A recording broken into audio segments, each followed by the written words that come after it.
And it was decent, yo. I got the crazy second match that I had during the Rest Babylon conference, man. So this is a hell of a close match, I gotta tell you guys right now. So my opponent's gonna lead out with Garchomp as well as the Gengar. I'm gonna lead out respectively with my Talonflame and my Smeargle. Now the obvious thing for me to do is go for the Protect and or the Detect with my Smeargle, set up the Tailwind, and then afterwards put both Pokemon to sleep. But since his Garchomp as well as Gengar are notorious for having Substitute, what I'm going to do is I'm going to force his Lumberry to dissipate by burning it with the Will-O-Wisp, and then afterwards go for the Snatch just in case he happened to have a Substitute, blocking any other chance for him to get inflicted by any status moves. But it turns out that he does not go for any kind of Substitute on any of his Pokemon. He instead goes for the Taunt, which completely shuts down my Smeargle. And I'm just going to set up the Tailwind. Thankfully, I do have the Charty Berry, which allows my Talonflame to live another turn. So I can go for the Tailwind on the switch out into my Rotom, which is exactly what I do. Unfortunately, like I did say, his Gengar is not asleep right now. I mean, even so, because I didn't go for the Detect, and instead I just thought that he was going to set up a Substitute to just try to block that.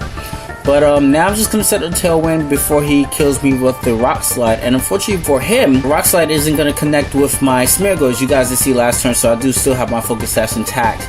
So now, since I have the Tailwind up and I have Rotom up, I'm just going to bring in my Starving Artist, which is my Smeargle. He's going to Protect with his Garchomp. I'm going to target the Gengar anyway because I figured that Protect was a little bit too obvious on the Garchomp. So instead, I went for the Gengar. And unfortunately for me, I missed Dark Void on the Gengar. So Gengar is going to be free to set up another Taunt. But at the same time, since I do have the Tailwind up, I can actually just KO the Gengar. But that's a little bit too obvious too. Gengar may actually have Protect. So there's a lot of things in VGC that you have to think about, like what's right there. Especially with other people watching you. So you think singles are bad? Oh my lord. VGC is where it's at. I'm going to set up the Will-O-Wisp on the Garchomp, thinking that he's going to want to go for a Protect on his Gengar. Instead, his Gengar taunts, but it's not fast enough because of the Tailwind to block his Garchomp from getting inflicted by the burn. So now he's going to go for the Rock Slide, and Rock Slide obviously is not going to do anything to anybody. So I'm thankful that his Garchomp is burned. I'm thinking that his Gengar is now going to Protect. So instead, what I decided to do is, like I did want to go for the Dragon Claw on the Gengar to finish it off, but I end up going for the Substitute, which is great because he happens to switch out into a Fairy, which blocks my Dragon type attacks, and then also sets up the Protect on his Garchomp. So I'm going to retaliate with the Thunderbolt here on the Gardevoir as well. So that's great there. And now I'm in a good position, except now my Tailwind decides to peter out. And he's going to switch out his Garchomp into his Kangaskhan, his Mega Kangaskhan now. And I'm thinking that his his Gardevoir happens to be Scarf, so he could probably go for the Dazzling Gleam and to break my Substitute, and afterwards finish off my Garchomp. In any case, I really do have to finish off that Gardevoir, but instead Gardevoir focuses efforts on the Rotom because it's obvious, quite obvious, that I'm going to want to finish off the Gardevoir because it directly threatens my Garchomp. So I'm just going to target it and go for the Will-O-Wisp. I'm sorry, go for the Hydro Pump now, which Hydro Pump does put it in a KO range where I can actually just knock it out with a Thunderbolt, which is great. And now in comes back in the Garchomp. I decided to attack instead of going for the Protect, like I really should have. I thought about going for the Protect. It just crossed my mind. I was like, you know what? I don't know what I was thinking. I don't know why I didn't Protect there. It was just like a blur in my mind. And I can't necessarily remember why I didn't Protect for that turn. I think I just, you know what it was? I wanted to burn the Kangaskhan, thinking that he was actually going to target the Garchomp since his Gardevoir happens to be Scarf.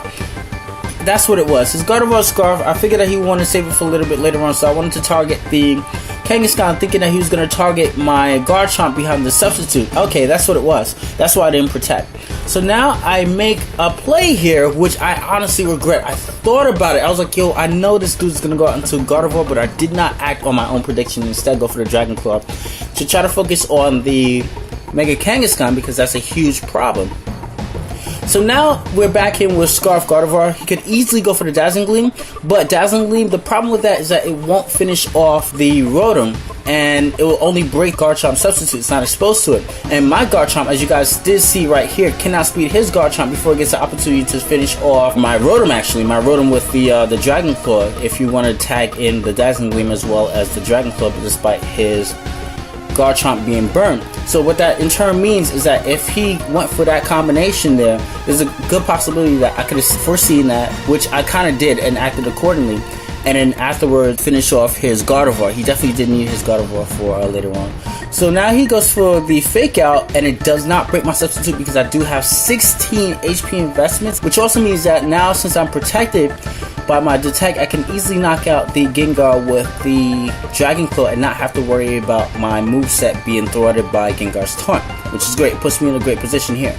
So now it's 2 against 1, and I figured I'd just go for the Dragon Claw here. As much as I really wanted to go for the substitute here, thinking that he was going to target my Smeargle, I didn't want to take that chance because that'll be unnecessary damage inflicted onto the Garchomp, and just in case I happen to miss the Dark Void, I don't want to be reliant on that completely. So I went for the Dragon Claw and the Dark Void at the same time. Unfortunately for me, he does Power Up Punch, 2-hit KO in my Smeargle, which puts him at a +2, and because of my 16 HP EV investments, I am going to live this +2 Sucker Punch and knock him out with the combination of the Rough Skin and the Rocky Helmet. That was crazy. I actually should have went for the substitute there, because just in case he happened to go for the return, I know I would have been able to survive the secondary hit coming from return.